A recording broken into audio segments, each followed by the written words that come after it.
and that was something we hadn't done before. Usually we have our camera feed and our content feed of whatever's on the screens, but this was another video window.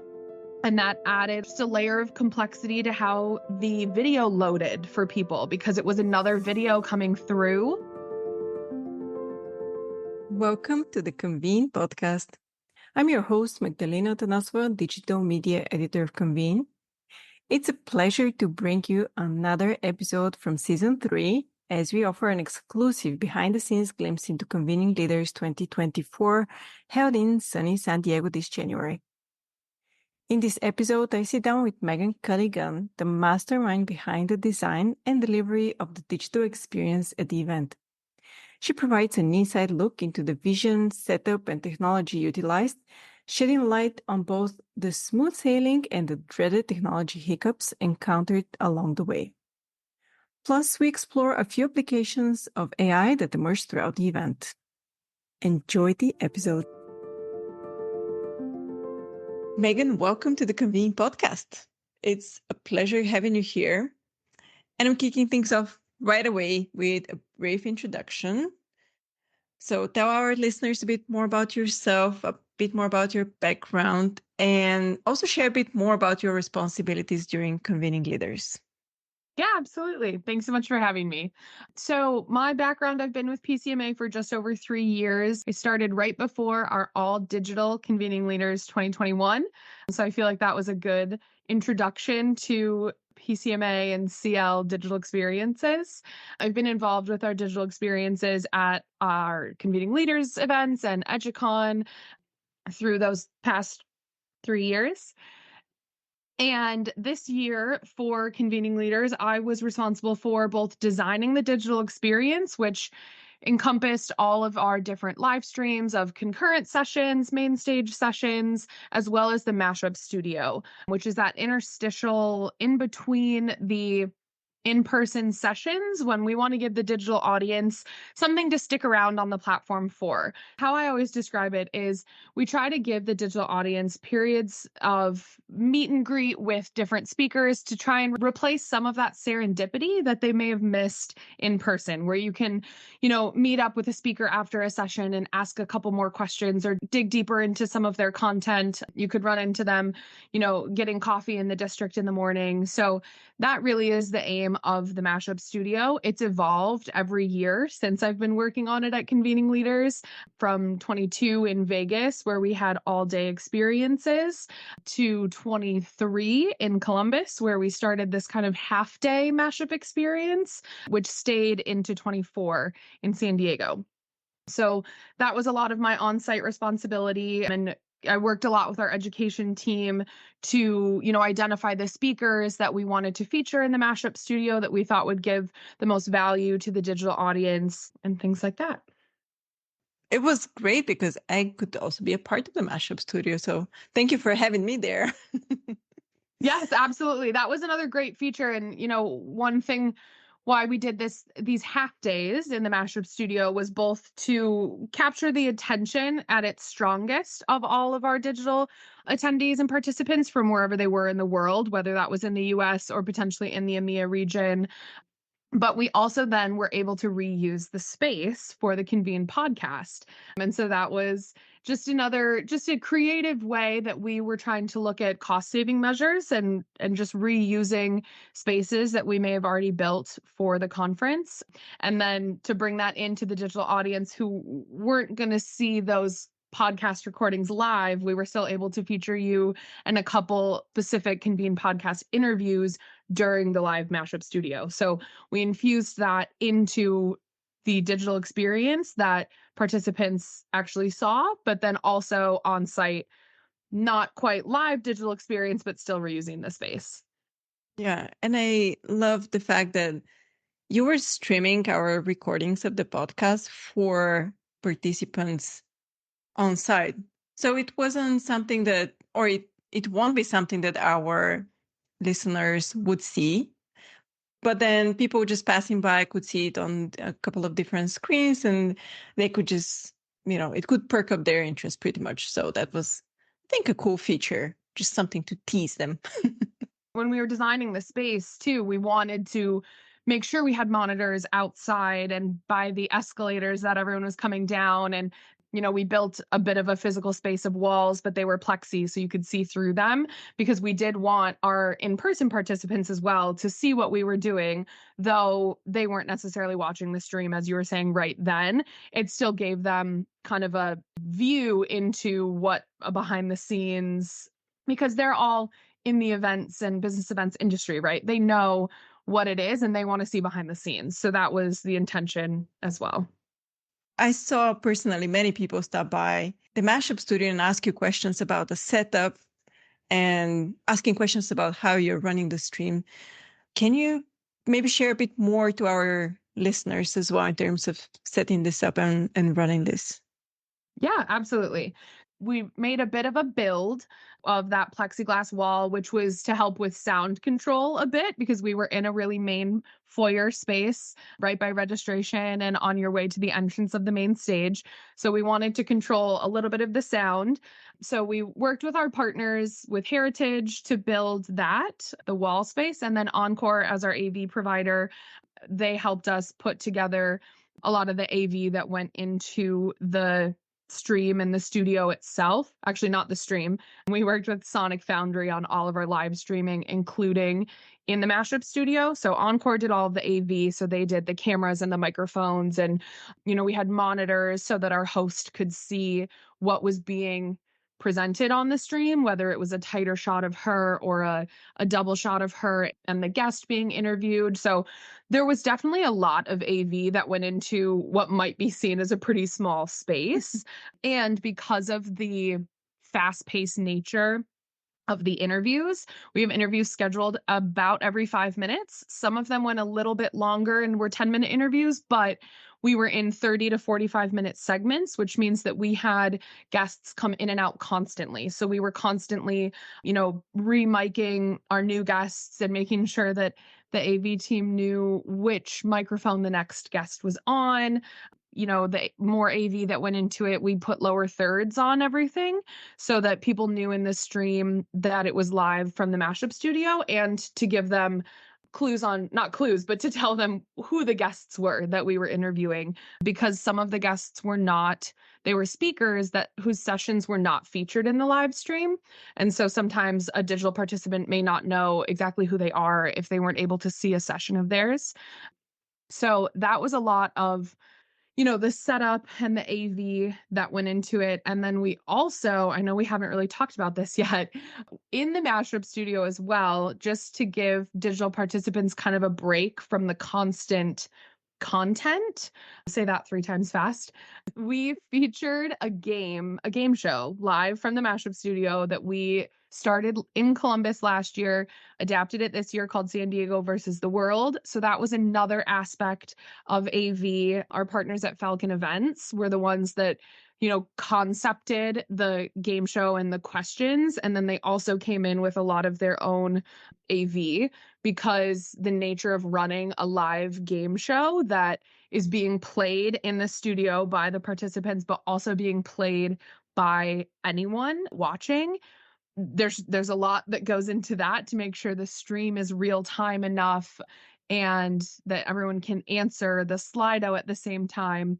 So that was just another aspect of it. We had a lot of people also. I said we had a lot of AV in the small space. We had a lot of people in the small space that you saw.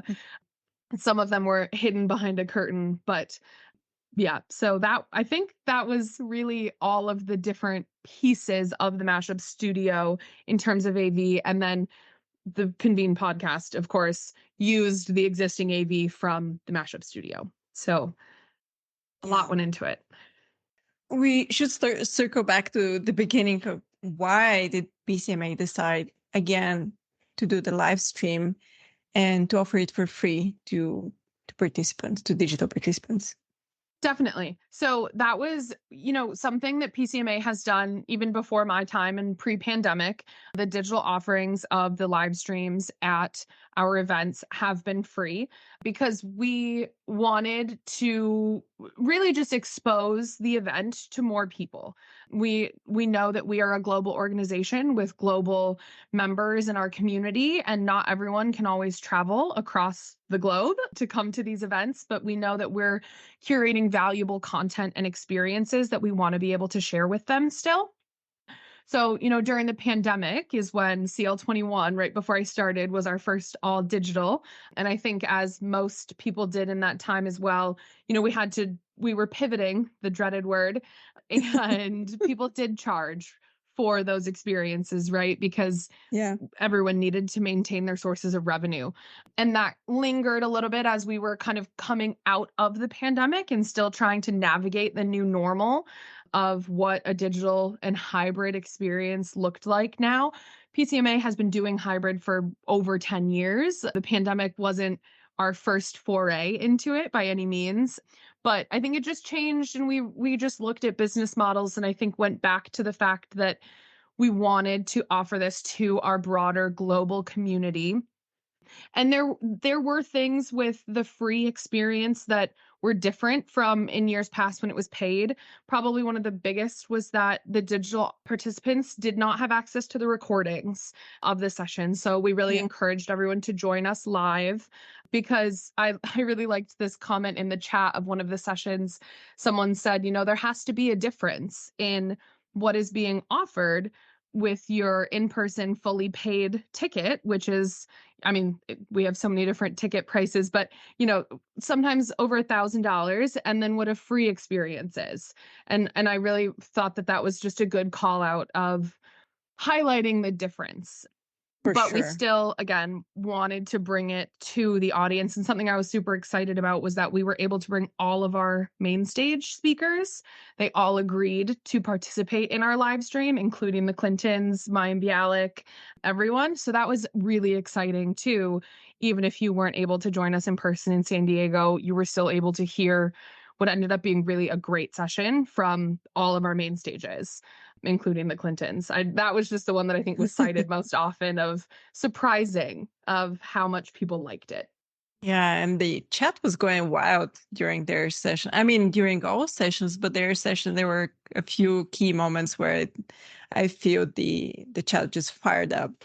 Like the comment of, I don't know. I think that was one of those moments. And then Hillary saying that the difference between men and women in leadership roles, where men just have to be men and women have to be perfect. So I It think was that was such just a comparison to the Barbie movie, I feel like. That was what was all over the chat. I even took a screenshot watching it. Someone said that someone said Bill is Kenough as like a direct callback to the Barbie movie. I loved it. So yeah, that was definitely a moment that the chat exploded. And I think something else that's so helpful, opening this up to our larger global community, having it be free. We were able to see things like that in the chat. The more people you have in the chat, it was almost like they were, sometimes in some sessions, they were having their own sessions of like learning moments from each other with comments, because in person you just don't participate in the chat quite as much because you're focused on, looking at the speaker on the stage. But when you're watching digitally, you can be watching the stream and also having a conversation with someone in the chat. And so I thought that was just a really great thing for me to see.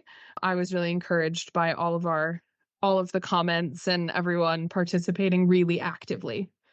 And the fun thing about our industry is that so many people know each other from real life and they just meet in such a chat room and they're just having an experience together and a moment to remember, which I find quite cool. Absolutely. Were there any challenges? And I think that's the hot question that everybody's wondering. It's technology. There must be challenges.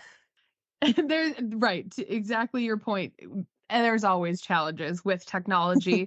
As much as you test things beforehand, and we were testing, making sure that all of our streams were working in the platform well beforehand, then you get on site and set everything up and do more testing.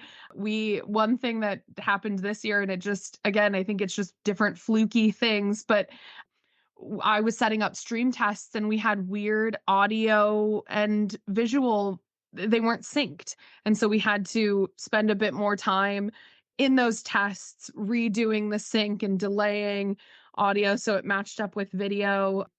And it just, those things just happen. It wasn't, we've used a lot, are these same partners for years. And so it's not anything that happened because of a partner. I think it just, I don't know, fluky is the best word I have to describe it, but that was something that I hadn't experienced yet. So, but I was glad that we were able to catch it before we went live. So that's why the importance of, our, I call them stream tests, but it's once all the AV has been set, we go into every room and do these tests to make sure that the stream plays in the app like it should, that the audio and the sound, or nope, audio and visual is, matched up correctly and synced. So those were really important. And what else? An interesting one this year that we had, I think this was both a challenge and an opportunity. In our main stage, we had an ASL interpreter that was new to the experience this year. And when I heard about it, I was like, that's really important for us to bring into the stream. I want us to showcase that we're doing that and give the opportunity for anyone who may be watching digitally to experience it as well, if it's something that if they know ASL or deaf or hard of hearing. But adding that into the stream was it was just another angle that we had to take, and that was something we hadn't done before. Usually we have our camera feed and our content feed of whatever's on the screens, but this was another video window, and that added just a layer of complexity to how the video loaded for people, because it was another video coming through. So it was like you were loading 3 different videos simultaneously, which takes more bandwidth. So I think we had, especially if people were opening the stream in the convention center where, you had however 4,000 plus people all on the Wi-Fi. I think that was just an extra ask of the Wi-Fi that was a bit difficult. But if you were at home, you may not have experienced any of those challenges. So that was probably something else this year. It's a very important aspect of any event nowadays, just to make it more accessible. And I loved all Absolutely. these accessibility features that were in the app this year. Like there were, what do you call it? We had captions and live translation. Yes, Yeah, we used exactly. our partners at Wordly, and that was something that also was important to us. Same with the ASL interpreter on the main stage. The Wordly live captions and translation, they're all AI powered. We had that available in all sessions as well. So the main stages and all of the concurrents. So that was something that fell under the scope of digital experience in a way. So I was responsible for that as well, though we offered it to our in-person attendees as well as digital. And I guess I can go to a challenge with that as well, is that when you're live streaming, there's often a latency where what's happening live in the room and what comes through on the stream is not usually real time. There's usually anywhere from 10 to like maybe 40 seconds of a delay. And so we had to figure out a way, because we were using just one service with Wordly, of creating those captions, but we had to put it in 2 different places. So there was 2 different links on every session. One was for in room, and that was real time. And then one was for the live streams, which was using the delay of the stream so that you weren't reading captions in real time from the room. But if I'm watching digitally, I may not have seen that, the person saying that come up on the screen yet. So solving for that was another challenge. And that's one that is not going to go away either. I think even as like streaming technologies continue to get better, getting that true real-time stream is difficult, especially when you get into like the scale of a convening leaders. So that was something else that we worked through. And I think it ended up working out. We did have those 2 different experiences where you could read the captions. And what was also great with Wordly is that it was English captions, but it was also translation into, they keep changing the number of languages that they translate into. I think it's up to like 88 or something by now. Maybe it's even higher. I'm not sure. So our participants who were joining us from different regions, from LATAM, could translate into Spanish right away. And there was also an option that you could plug in headphones and hear it spoken in a different language. And that was, again, wherever you were, whether you were digital or in person, that was something you could experience as part of the event. So just trying to really focus on those different levels of accessibility that we can offer to the participants. I heard a lot of people just passing by in the venue speaking about that, which made me very happy that, they're That, aware that it's happening, they're using it, even if they're on site. yeah, absolutely. Because we have someone even on our own PCMA team I know who had said that, sometimes if English isn't even your first language, though you're fluent in English completely, if it's not your first language, sometimes it's easier to just read along as well. And it helps with the comprehension of what you're saying. So it's not even necessarily if you're deaf or hard of hearing. There's so many different applications of when someone might prefer to use it. Heck, I use captions when I watch Netflix. Like, I Exactly. think We we all all use do. them all the time. Yeah, it helps us just focus. So it was great how widely it was used by all types of participants. Yeah. If you had a chance, what would you do differently? Oh boy. That's a hard question and it's hard only because things change every year. And so I feel like what's been great is that each year we've been able to take learnings from the previous year and do it differently.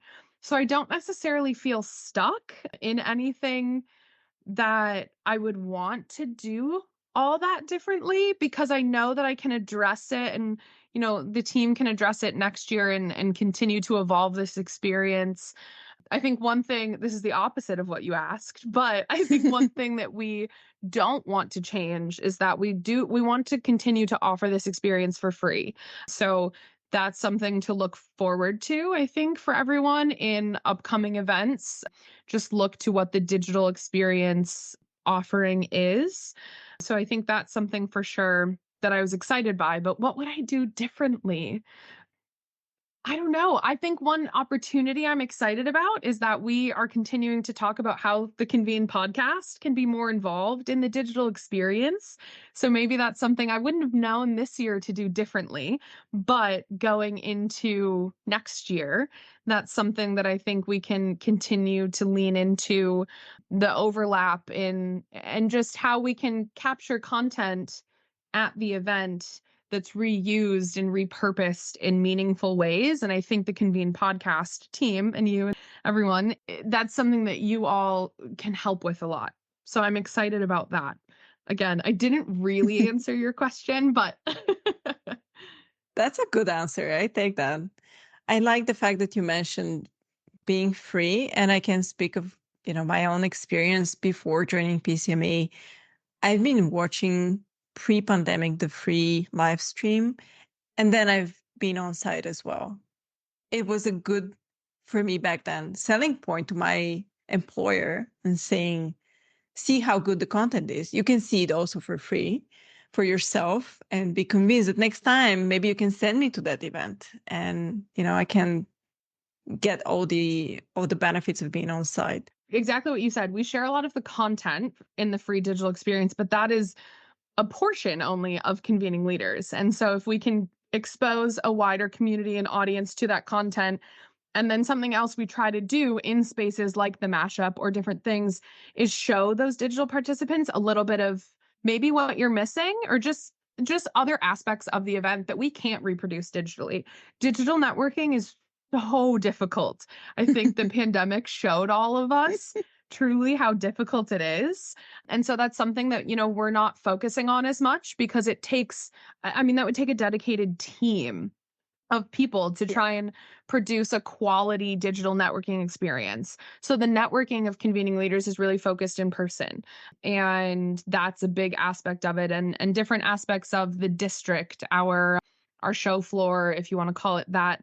A lot of that can't be reproduced digitally. And so we don't focus a lot there, but that's where you can meet with all of our partners. And that's where, we always try to feature some type of content. This year it was the tech playground where you could experience like 9 different event technologies and all of those things you can't really recreate in a digital environment in a meaningful way without having tons of resources. So Exactly. that's what we were trying to show people exactly. Here's more things that are at Convening Leaders, and you see the content. Now, maybe next year or in a couple years, you may want to come in person to experience that content, but also so much more. Yeah. And we're going to have a special episode on the district as well, looking behind the scenes there. It's a huge feature of Convening Leaders. So, and there's so much of it that I wasn't involved in. So I'm excited to listen to that episode as well. And let's talk about numbers. I know that it's something that we're going to get questions on. I personally was tagged on LinkedIn asking about how many people registered and how many people actually tuned in live, and if there were rewatch sessions that you were tracking. Anything that you really can share in terms of, ballpark numbers. Yeah. Yeah, absolutely. So I can definitely share out some ballpark, and why they're not necessarily exact is because sometimes there's overlap, right? If an in-person participant suddenly was sick or couldn't attend for some reason, sometimes they registered again digitally. So there may be a little bit of double count, which is why these numbers may not be totally exact, but we had almost 1,000 people register digitally, and then tracking the views of the live stream, we had well over 50% of those 1,000 viewing. However, that number is also not necessarily exact because we had in-person participants watching the live streams as well. And so that's also something with your in-person registration, you get access to all of the live streams and to the entire digital experience as it is. And so I even know I anecdotally just had a participant that I was talking to who said for the Clintons, she knew there was going to be extra, security, and there were bag checks and things like that. And she just decided that that was something she didn't want to do that morning. She didn't want to stand in line and go through that. So she took the opportunity to go up to the district where a lot of our partners had, different breakfast items or a mimosa or something fun. So she went around, got a great breakfast plate together, and found a really comfy, swing chair, and enjoyed her breakfast and watched the Clintons live stream from her phone.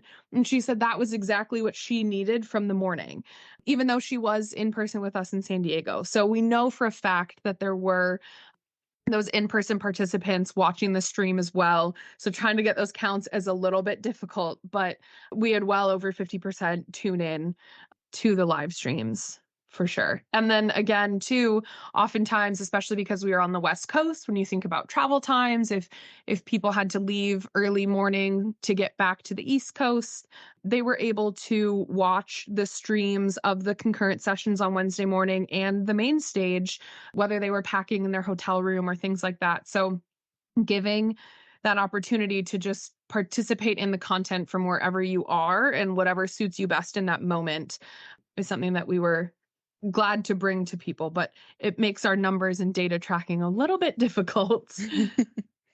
At the end of the day, it's what's important for the attendee, right? For the participant and how they want to consume the content in that moment, which I believe is really, really key. Yep. Do you think this whole digital experience can be run better, better again in quotation marks, with the help of AI? Oh, AI is so interesting because there's so many applications, and sometimes I even feel overwhelmed looking at all of the different ways AI can help us do our jobs better. And I probably haven't explored them even as much as you have, Maggie, or just as much as other people may have. I'm always just so inspired by hearing different case studies of how people use AI and thinking, wow, there's so much more I could be doing. But I have a couple ideas. One thing that was really, really fascinating is that in our main stage sessions, all four of them, we used our Spark AI tool and one of its new features called takeaways. And so we were able to connect Spark with the in-room AV to give a live feed of I think it was just an audio feed really, of what was being said on the stage. And Spark then generated like a sheet of takeaways, of key moments from the session. And so we shared those in the chats and people were watching it. I saw people share, the takeaways on LinkedIn after. They weren't gated to any members or anything. They were open to anyone to see, the takeaways of each session, which is another way that we were able to share with the broader community everything that was happening at Convening Leaders. So I think that was really interesting. I saw a lot of interest from people in the chat of, how they could take this to their own events. And if we were using it anywhere else, we were only using it on the main stages just because it was a newer feature. I'm interested to see how us and the rest of the PCMA team continue to use that feature at our events going forward, because I think that was really helpful for people just to be able to go back. And if you can't take notes fast enough, that was always me in school. I could never write fast enough from what everyone was saying. So having a pre-generated list like that was so helpful. And then you could write your own notes on it after, I guess, if you had more thoughts. But that's definitely one application of AI that I think is really, really impactful at events, both for the organizers and for the participants, because I think it helps us as the organizers with, different moments to share after of, if we want to share a highlight on social media, I think that's a helpful place for us to start. But then it was helpful for participants from like a note taking and, synthesis perspective, like I was saying. So that's one. And then another one, as part of a lot of this has to do with how to use the content after the fact. That's kind of what just the different applications of AI that I'm maybe more familiar with. I know there's many more, but we could take the recordings that we had of the live streams and be able to put them through. This isn't something necessarily that we did, just an application that I know exists.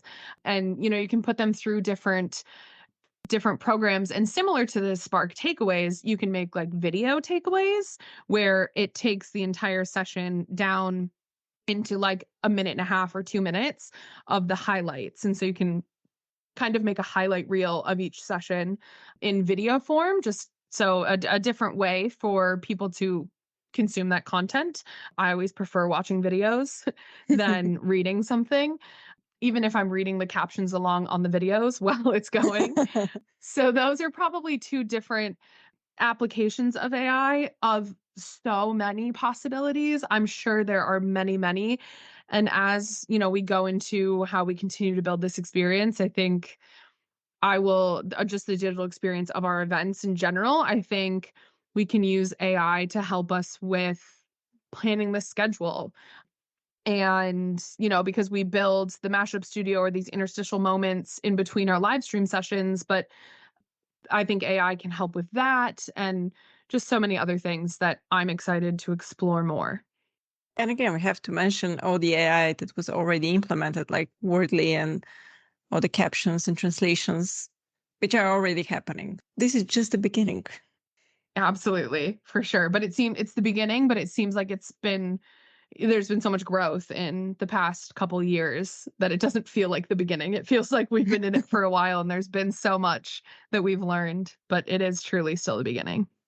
Was there anything we didn't address that we should mention before we end?